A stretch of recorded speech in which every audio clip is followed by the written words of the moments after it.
আজকের অনলাইন ক্লাসে সকলকে স্বাগত জানাই। আমরা নির্ধারিত সময় আজকের ক্লাসে উপস্থিত হয়েছি। জাতীয় বিশ্ববিদ্যালয়ের অনলাইন জুম ক্লাসে সকলকে স্বাগত জানাই। আজকে আমাদের এটি লেকচার নম্বর 7। আমরা যে কোর্সটি পড়ছি সেই কোর্স কোড হলো 211007, বাংলা উপন্যাস 1। আমাদের আজকের শিরোনাম, গতদিন আমরা আলোচনা করি চোখের বালি উপন্যাস নিয়ে, আজকেও সেই চোখের বালি উপন্যাস নিয়ে। আজকে আমাদের শিরোনাম হল চোখের বালি উপন্যাসের নামকরণ এবং মনস্তাত্ত্বিকতা। অর্থাৎ আমরা গতদিন আলোচনা করেছি চোখের বালি উপন্যাসের চরিত্র এবং চরিত্রায়ন কৌশল ও অন্যান্য ঘটনাগুলি নিয়ে। আমরা আজকে আলোচনা করব এই উপন্যাসের নামকরণ, চোখের বালি কেন সার্থক, আর চরিত্রের যেই মনস্তাত্ত্বিক জটিলতা আছে সেই জটিলতার দ্বন্দ্ব কেমন সেটা নিয়ে আলোচনা করব। তোমরা গতদিন যারা ক্লাসে ছিল তারা দেখেছো বা ক্লাসে যারা শুনেছো যে রবীন্দ্রনাথ 1903 সালে এই উপন্যাসটি গ্রন্থাকারে প্রকাশ পায়। এর আগে এটি বঙ্গদর্শন পত্রিকায় ধারাবাহিকভাবে প্রকাশিত হয়েছে। আমরা সকলেই জানি রবীন্দ্রনাথ সাহিত্যের প্রায় সব শাখায় অবদান রেখেছেন, কাব্য, নাটক কিংবা অন্যান্য সকল শাখায়। উপন্যাসের ক্ষেত্রে তার প্রত্যেকটি উপন্যাস এক একটি বিশেষ বৈশিষ্ট্যের পরিচয়, অর্থাৎ মানব মনের যে সূক্ষ্ম, জটিল এবং অন্তর্মুখী যে স্বভাব, সেই অন্তর্মুখী স্বভাবের কারণে মানুষ অন্য মানুষের সাথে কি ধরনের আচরণ করে থাকে, সেই আচরণ এবং তার ফলে যে সমস্ত ঘটনা বা ঘটে থাকে সেই সব নিয়ে তিনি আলোকপাত করার চেষ্টা করেছেন বিভিন্ন উপন্যাসে। তারই ধারাবাহিকতায় আমাদের আজকের আলোচনার বিষয় চোখের বালি উপন্যাস এবং সেই উপন্যাসের সার্থকতা বা মনস্তাত্ত্বিকতা নিয়ে।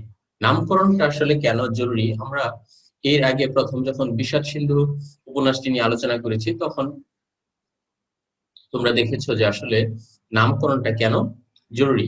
আমরা সকলেই জানি যে মানুষের নাম সুন্দর হওয়া যেমন কাম্য, কিংবা মানুষ সবসময় একটি সুন্দর নাম প্রত্যাশা করে। কারো নাম যদি অন্যকে ব্যঙ্গ করে ভিন্ন নামে ডেকে থাকে, অনেক ক্ষেত্রে দেখা যায় তিনি এতে মনোক্ষুণ্ণ হন। সাহিত্যের নামকরণের ক্ষেত্রে এটার একটি আলাদা তাৎপর্য রয়েছে, কেননা নামকরণ আসলে নিছক কেবলই প্রতীক নয়, বরং অনেক সময় এই নামকরণই কোনো একটা বিষয় কিংবা গ্রন্থের বা যে কোনো স্থানের একটি বিশেষ পরিচয় বহন করে থাকে। অনেক ক্ষেত্রে এমন হয় যে অস্পষ্টতাকে স্পষ্ট এবং ইঙ্গিতময় করার জন্য এই নামকরণটা খুবই জরুরি। বিষয়ের প্রাথমিক ধারণা অনেক ক্ষেত্রে এই নামকরণের মাধ্যমে ফুটে ওঠে বলে আমরা মনে করে থাকি।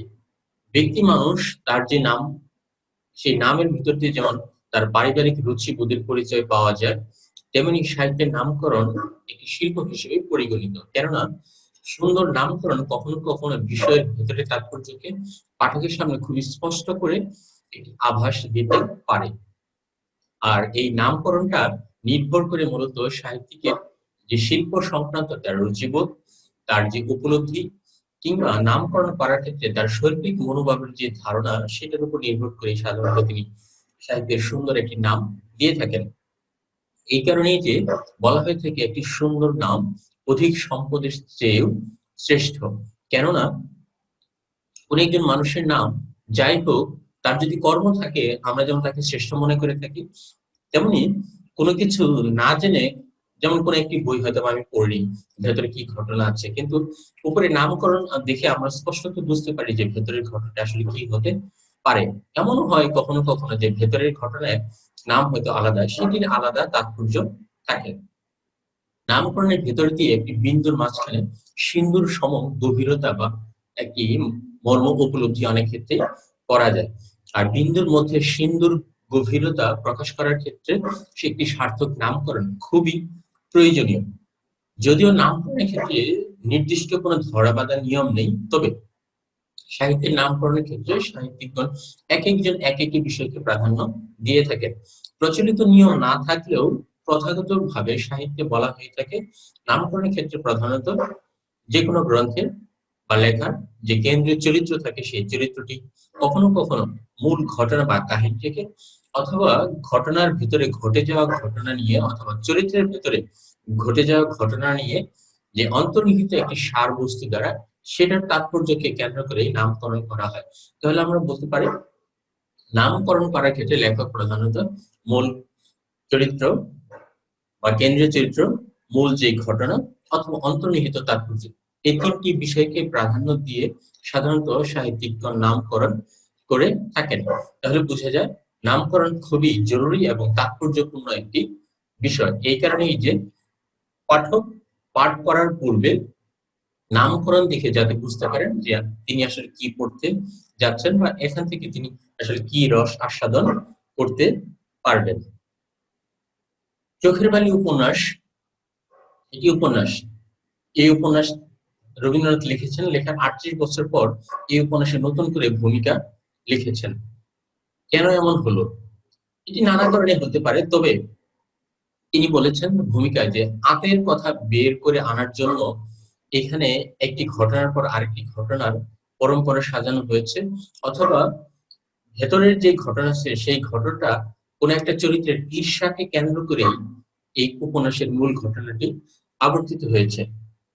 তাহলে উপন্যাসের নামকরণ করার ক্ষেত্রে নামকরণ হলো চোখের বালি। তাহলে আমরা জেনে নিই চোখের বালি শব্দের অর্থ কি।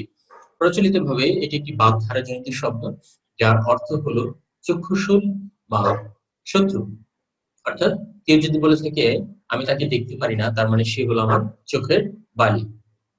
কিন্তু আমরা উপন্যাসের ভেতর গিয়ে দেখবো শশী, আশালতা এবং বিনোদিনী নামক যে দুটি চরিত্র আছে তারা পারস্পরিক নিজেদেরকে সখী বলে মেনে নিয়েছে, কিন্তু সখী বলে মানলেও তারা তাদের সম্পর্কটাকে নাম দিয়েছিল বালি।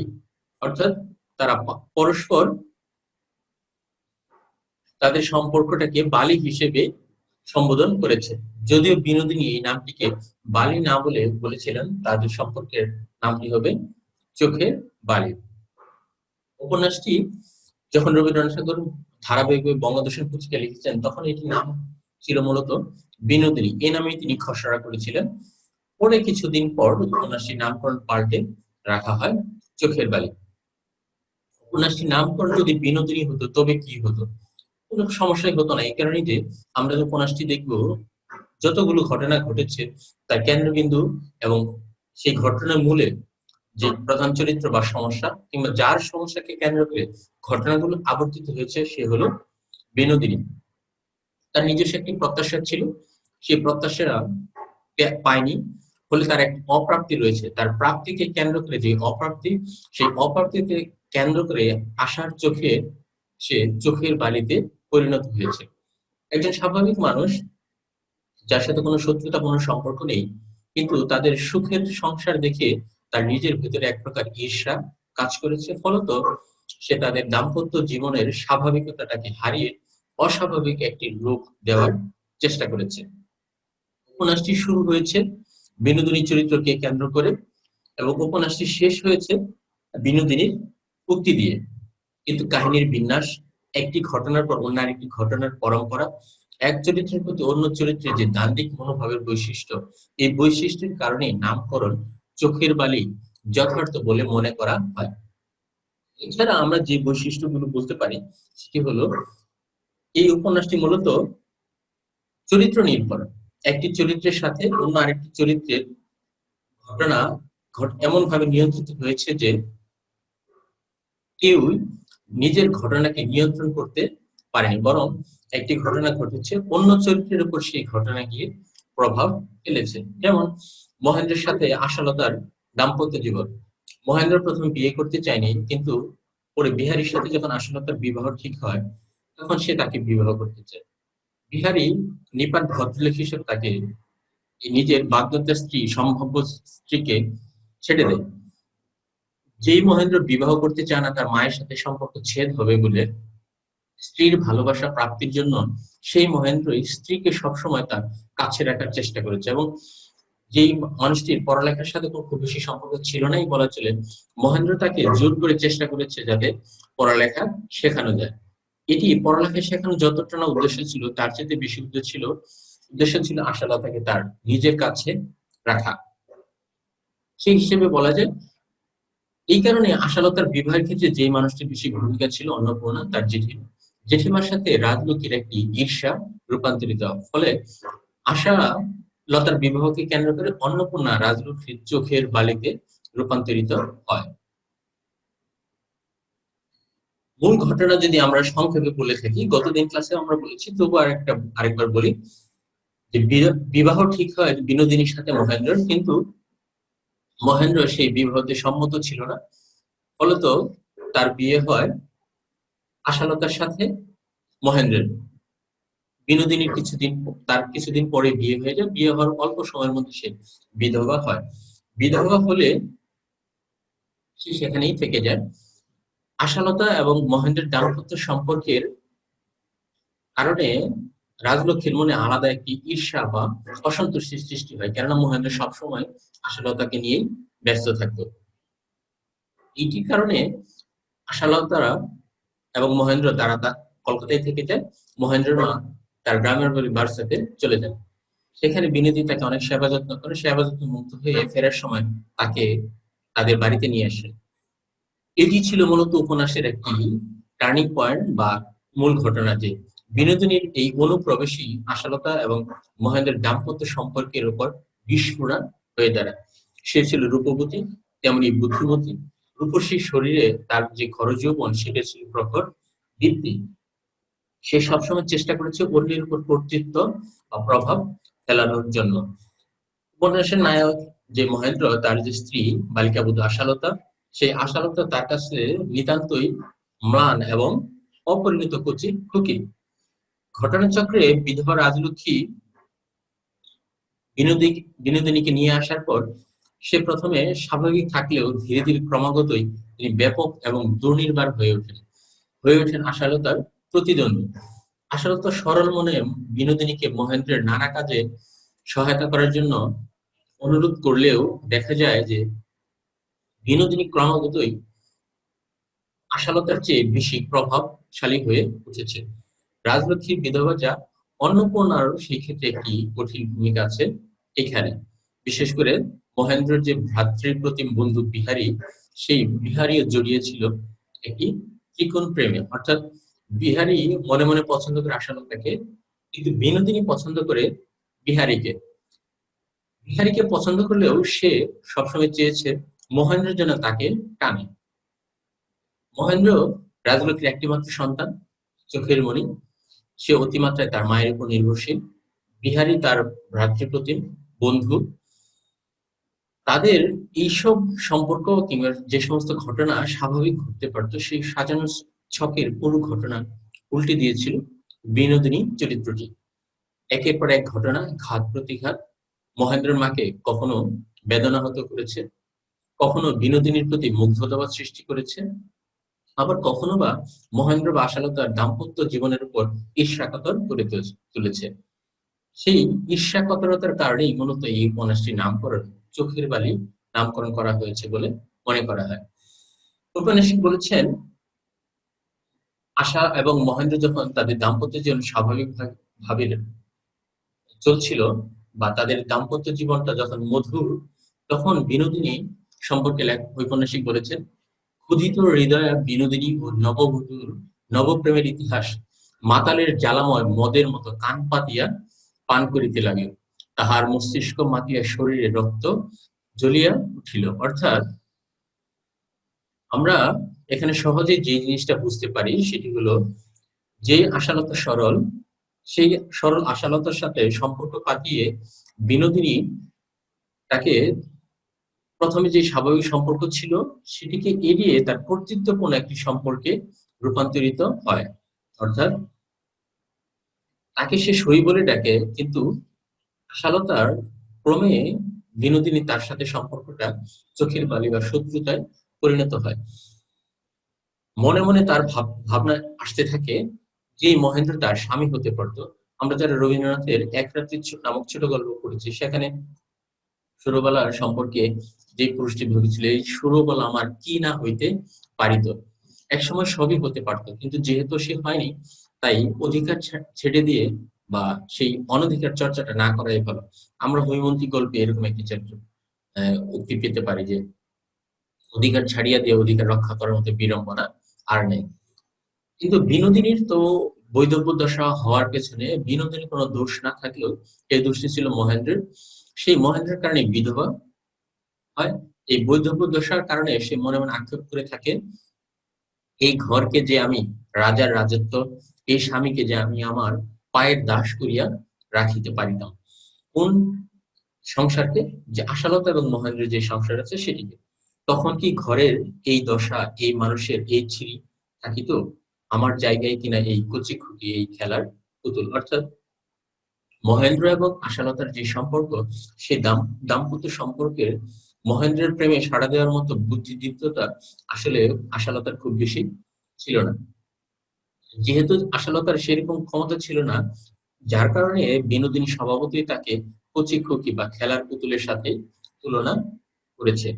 আর এই তুলনা করতে গিয়ে সে ক্রমাগত আশালতার উপর প্রভাব বিস্তার শুরু করেছে। মহেন্দ্র এবং আশালতার সংসার যখন খুবই সুন্দর এবং সচ্ছল স্বাভাবিকভাবে চলছিল, তখন বিনোদিনীর প্রবেশকে সবার আগে প্রথম যে মানুষটি অশ্বিনী সংকেত মনে করেছিল সে হলো বিহারী।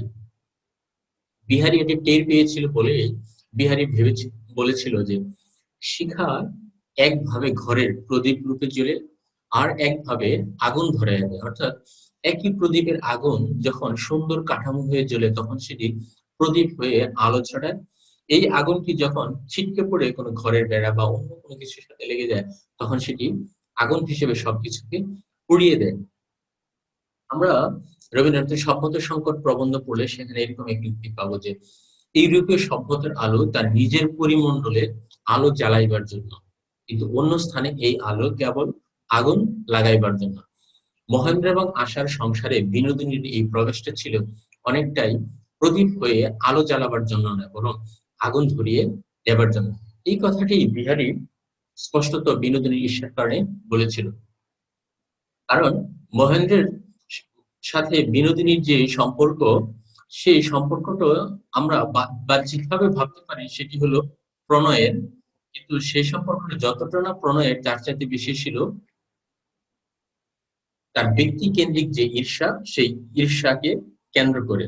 অর্থাৎ মহেন্দ্রের সাথে বিনোদিনীর সম্পর্ক যতটা প্রণয়গত তার চেয়ে বেশি ছিল এটি মূলত ঈর্ষাগত। কিভাবে? যদি বিনোদিনী তার প্রেমে, মহেন্দ্রের প্রেমে মুগ্ধ হয়ে থাকতো তবে তাকে ভালোবেসে যেত। যেহেতু তার সাথে বিয়ে ঠিক হয়েছিল, হয়নি, এটিকে সে ভাগ্য হিসেবে মেনে নিতে পারত, কিন্তু সে আসলে এই ভাগ্যটাকে প্রথম দিকে খুব বেশি মেনে নিতে রাজি হয়নি। আর যেহেতু রাজি হয়নি তাই সে বাধ্য করেছে মহেন্দ্রকে আশালতার সংসার থেকে সরিয়ে নেওয়ার জন্য। অথচ আশা এবং মহেন্দ্র যথেষ্ট সুখে দাম্পত্য জীবন পার করছিল। যেমন আমরা দেখি বঙ্কিমচন্দ্রের বিষবৃক্ষ নামক একটি উপন্যাসটি রয়েছে, সেখানে নগেন্দ্র এবং সূর্যমুখী চরিত্রের স্বাভাবিক সম্পর্ক। কৃষ্ণকান্তের উইল নামক উপন্যাসে গোবিন্দলাল এবং ভ্রমর নামক যে দাম্পত্য জীবন, তাদের সংসার ছিল খুবই সুখী এবং স্বাচ্ছন্দ্যপূর্ণ। কিন্তু যখনই পার্শ্ব চরিত্র কুন্দ প্রবেশ করেছে তখনই দেখেছি নগেন্দ্র এবং সূর্যমুখীর দাম্পত্য জীবনে সেই কুন্দ চরিত্রের বিষ বৃক্ষের ন্যায় বিষ বাষ্প ছড়িয়েছে। রোহিণী গোবিন্দলাল এবং ভ্রমরের সংসারে একই রকম ভাবে বিষ বাষ্প ছড়িয়েছে। আমরা চোখের বালি উপন্যাসে দেখবো যে বিষবৃক্ষ উপন্যাসের অনেকগুলো ঘটনার কথা এখানে ইঙ্গিত করা আছে। এই পার্শ্ব চরিত্রের প্রবেশেই মানুষের দাম্পত্য সম্পর্কটার একটি অসম ঘটনা বা অসম পরিবেশ সৃষ্টির জন্য অনেক ক্ষেত্রে দায়ী বলে মনে করা হয়। এই কুন্দ এবং রোহিণী যেমন নগেন্দ্র সূর্যমুখী ও গোবিন্দলাল ভ্রমরের সংসারটাকে ছিন্ন ভিন্ন করে দিয়েছে, অনুরূপভাবে নগেন্দ্র সূর্যমুখীর কুন্দ, এদিকে আশা মহেন্দ্রের ক্ষেত্রে বিনোদিনী একই রকম ভাবে তাদের সংসারের বিস্ফোরা হয়ে কাটিয়ে দিয়েছে। মহেন্দ্র শুরুর দিকে বিনোদিনীর প্রতি কখনোই কোনো আকর্ষণ অনুভব করেনি। সে সবসময় এমন একটা ভাব দেখিয়েছে যেন বিনোদিনী তার কাছে থাকার পরেও সে দেখিয়েছে যে সে তাকে দেখেনি। তার এই উদাসীনতা বিনোদিনীকে আহত করেছে। আহত চিত্তে সে বলেছে, আমি কি মানুষ নই? আমি কি স্ত্রীলোক নই? একবার যদি আমার পরিচয় পাইতো তবে আদরের চুরির সঙ্গে বিনোদিনীর প্রভেদ বুঝিতে পারিত। অর্থাৎ আশালতা বিনোদিনীর কাছে নেহাত একটা ছোট খুকির মতো, যে মহেন্দ্রের প্রেমে সাড়া দেওয়ার মতো যথেষ্ট যোগ্যতা রাখেনি। কেন আশালতা ছিল আসলে তুলনামূলকভাবে বিনোদিনীর চেয়ে কম দক্ষ কিংবা সুরুচির অথবা অভিজ্ঞতা কম ছিল। প্রাতিষ্ঠানিক শিক্ষার কিন্তু তার একটু ঘাটতি ছিল। কিন্তু বিনোদিনী একজন ম্যামের কাছে থেকে পড়ালেখা করেছে, ফলে তার বোধ বুদ্ধি আশালতার চাইতে তুলনামূলকভাবে বেশি। কিন্তু মহেন্দ্রের এই ঔদাসীন্য তার পছন্দ হয়নি। তাই তিনি প্রশ্ন করছে, কেন এই উদাসীন্য? তিনি কি মানুষ নয়? তিনি স্ত্রীলোক নয়? যদি তাই হয়ে থাকে তবে কেন সে তাকে পাবে না? ফলে প্রথম দিকে আমরা বিনোদিনীকে দেখেছি মহেন্দ্রকে কাছে টানার জন্য নানা রকম ছল কিংবা কৌশল অবলম্বন করতে। অপরদিকে যখন বিনোদিনীর প্রতি মহেন্দ্রের আকর্ষণ শুরু হয়ে যায়, তখন বিনোদিনী তার কাছ থেকে নানা ভাবে পরখ করার চেষ্টা করেছে সে আসলে কতটুকু তাকে পছন্দ করে। মহেন্দ্র যখন তার প্রতি আকৃষ্ট হয়, তখন বিনোদিনীর সেবা পাওয়ার জন্য নানাভাবে সে না অসুস্থ হওয়ার ভান করেছে। আর এই অসুস্থ হওয়ার ভান করার উদ্দেশ্যই ছিল সে যাতে বিনোদিনীর সেবাটা পায়। একটি সময় কক্ষ পরিষ্কার করে রাখতো কিংবা বাইরে থেকে আসলে বিনোদিনী তার কাপড় চোপড় বা অন্যান্য যে কোনো যত্নে রাখতো, তার ঘরটাকে পরিচ্ছন্ন ফুল দিয়ে সজ্জিত করে রাখতো।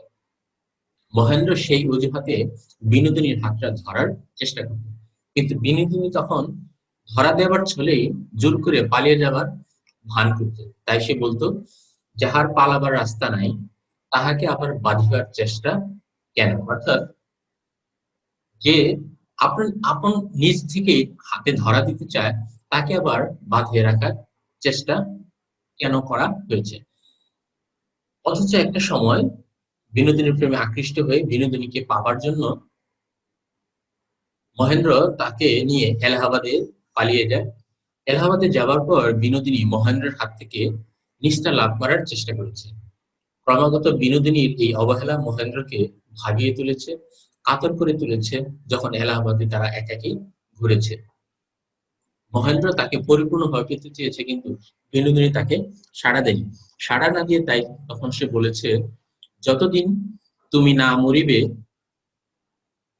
ততদিন আমার প্রত্যাশাও মরিবে না, আমি নিষ্কৃতি পাইব না। অর্থাৎ বিনোদিনী থাকতে তার সংসারে সুখ শান্তি নেই। ফলত একসময় যে ছিল তার প্রেমাস্পদ প্রেমাকাঙ্ক্ষা কিংবা কাঙ্ক্ষিত নারী, সেই নারী তার জীবনে এখন বিস্ফোরার মতো হয়ে দাঁড়িয়েছে। অপরদিকে আমরা তখন জানি রাজলক্ষ্মী তার মা ঘরে অসুস্থ।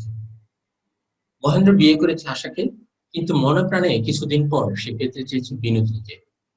বিনোদিনী ভালোবেসেছে বিহারীকে, কিন্তু বিহারীর কে ভালোবাসলেও সে মূলত ঈর্ষা করেছে আশা এবং মহেন্দ্রের প্রতি তাদের যে দাম্পত্য প্রেম বা ভালোবাসা সেটিকে।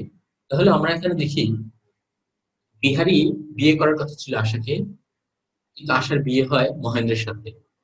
ফলে আশার প্রতি বিনোদিনীর আলাদা একটি মমত্ব বা দুর্বলতা ছিল। কিন্তু বিহারীর সেই ভদ্রতা কিংবা সৌজন্যতা বোধ বিনোদিনীকে আকৃষ্ট করেছে বলে সে বিহারীর পায়ে পড়ে বলেছে, একেবারে পাথরের দেবতার মতো পবিত্র হইও না, মন থেকে ভালোবাসিয়া একটু মন্দ হোক ঠাকুরপো। হতে পারে সমাজের চোখে বিনোদিনী খারাপ, কিন্তু বিনোদিনীর চোখে বিহারী ছিল পরম পুরুষ, তার আরাধ্য। সেই আরাধ্য পুরুষকে পাওয়ার জন্য সে বিনম্র অনুরোধ করেছে, আমি যদি মন্দই হই তবু যেন সেই মন্দটাকেই ভালোবাসে।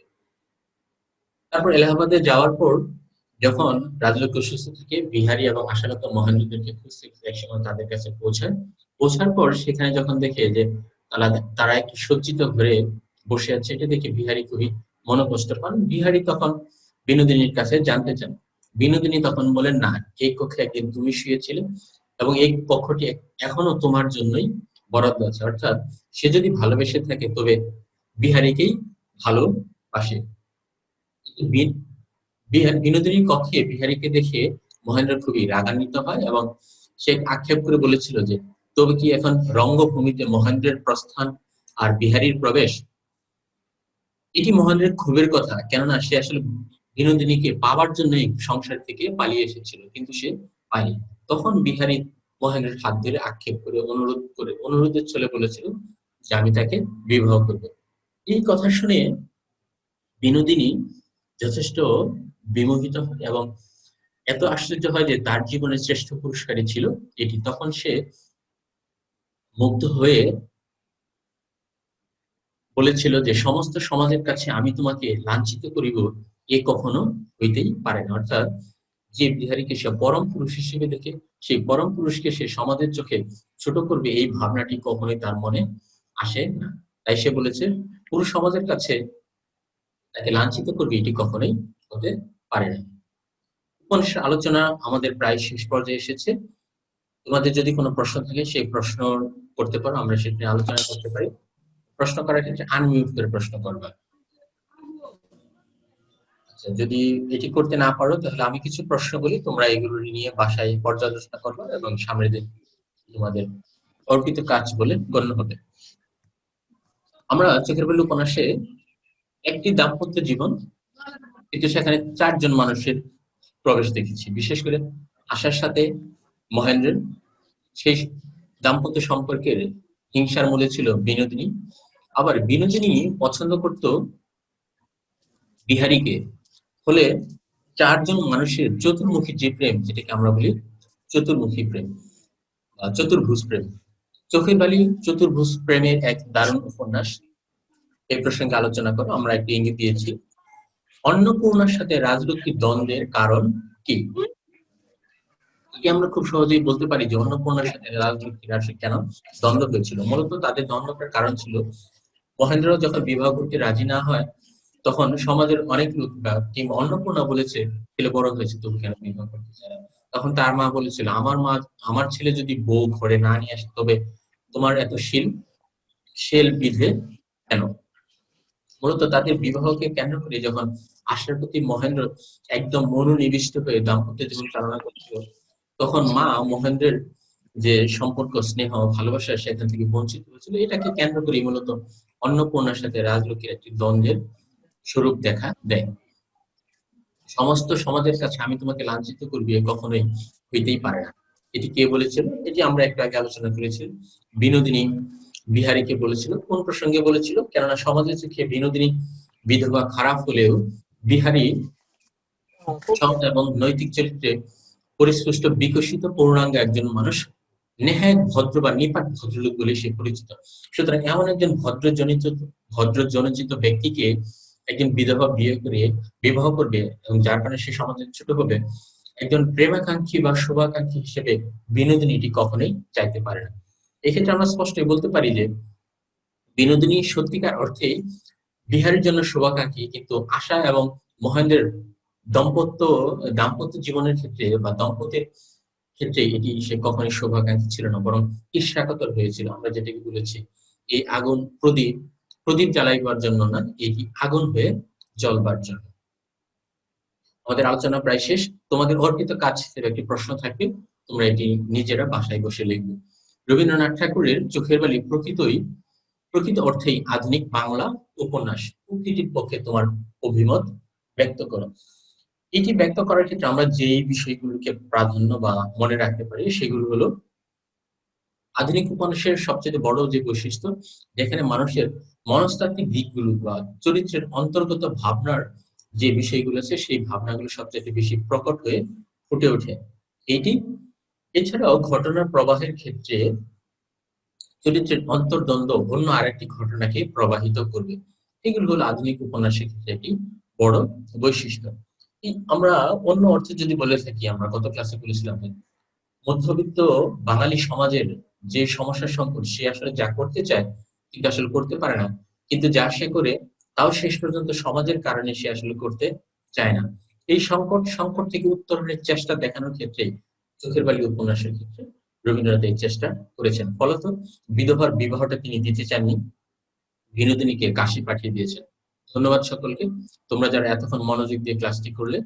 আশা করি আমরা পরের ক্লাসে অন্য আরো একটি বিষয় নিয়ে আলোচনায় মনোনিবেশ করব। তার আগে তোমাদের প্রতি যে নির্দেশনা থাকবে, আমরা সকলে মূল বই পড়ব।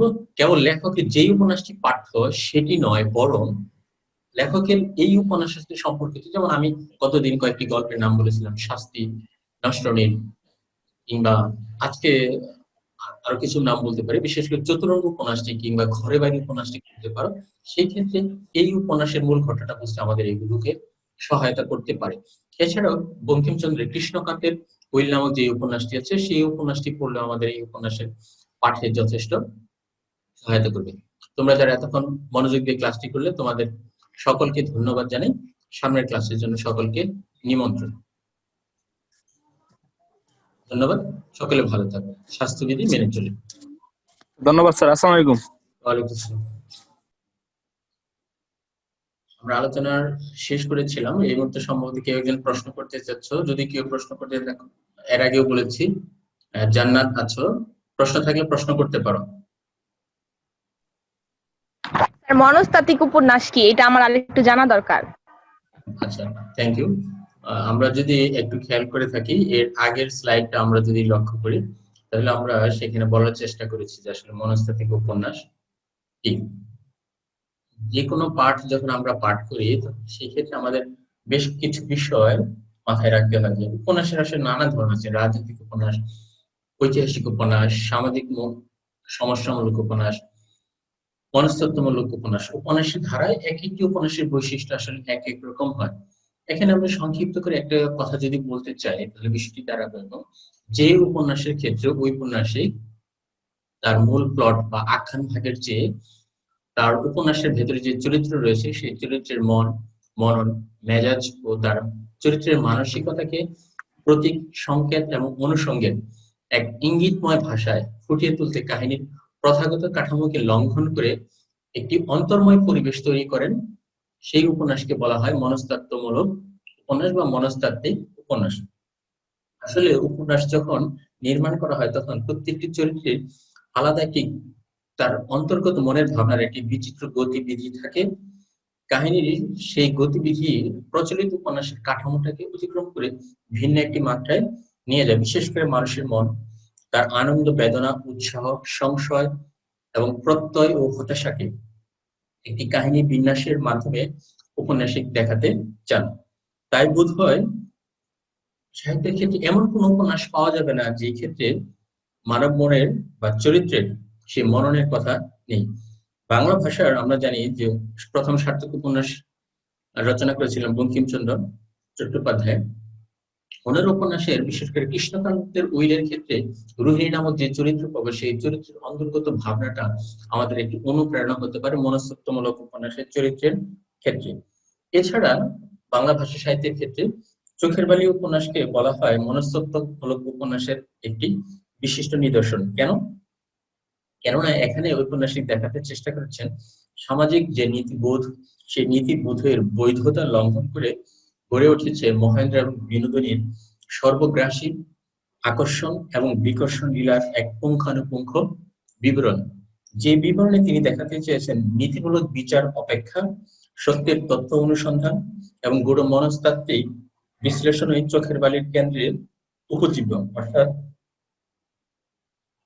অর্থাৎ উপন্যাসিক দেখাতে চেয়েছেন আধুনিক উপন্যাসের ক্ষেত্রে চরিত্রের ভেতরে যে অন্তর্ময়তা, অর্থাৎ চরিত্রের ভেতরে গড়ে ওঠা যে কাঠামো, যেটি স্বাভাবিক কাহিনীর মতো একটির পর একটা ঘটনা বর্ণনা করে যায় না, বরং একটি ঘটনার কারণে অন্য আরো কয়েকটি ঘটনার জন্ম দেয়। ঠিক এমন চরিত্রের যে বিন্যাস, এই বিন্যাসই মূলত মনস্তত্ত্বমূলক উপন্যাসের বিশেষ বৈশিষ্ট্য। বলা হয়ে থাকে আধুনিকালের যে উপন্যাস, সেই উপন্যাসের অন্তর্ময়তা এবং বিশ্লেষণী বাস্তবতার এক নতুন মাত্রা সংযোজন করেছে চোখের বালি উপন্যাস। ঠিক একই রকম আমরা আরেকটি জিনিস দেখতে পারবো, স্বদেশী আন্দোলনকে কেন্দ্র করে রবীন্দ্রনাথের যে ঘরে বাড়ি উপন্যাসটি রচিত হয়েছিল, সেখানে নিখিলেশ, বিমলা এবং সন্দীপের যে প্রেম কাহিনী, দুজন স্বাভাবিক দম্পতির দাম্পত্য জীবনের মাঝখানে অন্য আরেকজনের অনুপ্রবেশ, দুজনের চরিত্রের যে ভাবনা, সেই ভাবনাকে কিভাবে জারিত করে অন্য আরেকটি ঘটনা জন্ম দেয়, সেটি তিনি খুব সুন্দরভাবে দেখাতে পেরেছেন। তাহলে আমরা যদি এখন সহজ করে বলতে চাই, তাহলে বলা যায় যে চোখের বালি উপন্যাসের ক্ষেত্রে, যেহেতু আমরা বলেছি এটি চরিত্র নির্ভর উপন্যাস, সেই ক্ষেত্রে বিনোদিনী কি ভাবছে, বিনোদিনীর ভেতরে আশালতার প্রতি যে ঈর্ষা, আবার বিহারীকে পাওয়ার জন্য বিনোদিনীর যে তীব্র বাসনা পাওয়ার জন্য বিহারীকে, কিন্তু সে হাত ধরে সংসার থেকে পালিয়ে গেছে মহেন্দ্রকে নিয়ে। আমরা একটু আগে বলেছিলাম যে বিনোদিনীর প্রতি তার যে আকর্ষণ, এটি যতটা না প্রণয়গত, তার চেয়ে বেশি ঈর্ষাগত। সেই ঈর্ষাটা কার উপর? আশার উপর বা আশালতার উপর। অর্থাৎ আমরা এখন সংক্ষেপে যদি বলতে চাই, তাহলে আমরা সহজেই বলতে পারি ব্যক্তির চরিত্রের অন্তর্নিহিত প্রবণতা বা অন্তর্নিহিত যে ভাবনাগুলো, সেগুলো আভাসে, ইঙ্গিতে একটি চরিত্রের অন্য আরেকটি চরিত্রের ভেতর দিয়ে ইঙ্গিতময় করে প্রকাশ করাটাই মূলত মনস্তত্ত্বমূলক উপন্যাস। আর কোনো প্রশ্ন?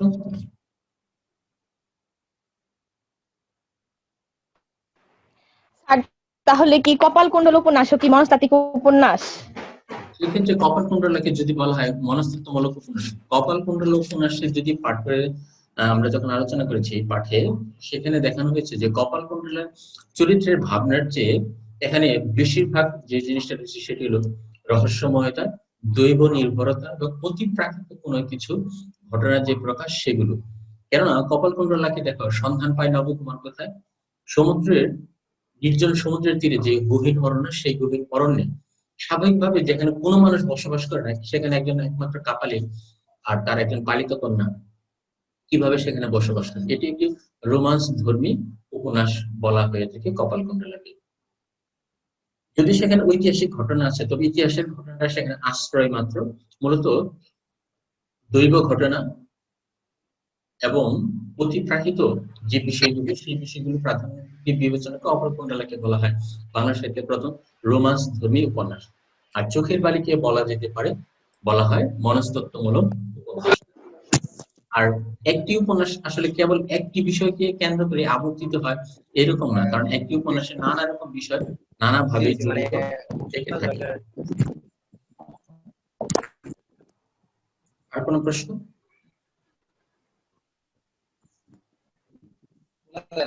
আর কোনো প্রশ্ন না থেকে থাকে তবে আমরা এই পর্বটি এখানে শেষ করতে চাই। আর কেউ আচ্ছা, যে যার কোনো প্রশ্ন আছে?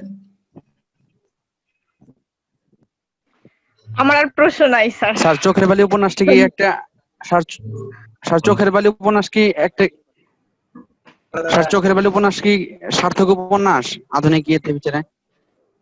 একটি সার্থক উপন্যাস হওয়ার জন্য যে সমস্ত গুণাবলী বা যে সমস্ত বৈশিষ্ট্য থাকা দরকার, চোখের বালি উপন্যাসের ক্ষেত্রে তার সকল বৈশিষ্ট্য রয়েছে। বিশেষ করে আধুনিক উপন্যাসের ক্ষেত্রে বলাই হয়ে থাকে যে মানবিকতা বোধ, চরিত্রের যে অন্তর্গত বয়ন, চরিত্রের যে ভাবনা, কাহিনীর বিন্যাস, এইসব মিলিয়ে চোখের বালি উপন্যাস অবশ্যই একটি সার্থক উপন্যাস।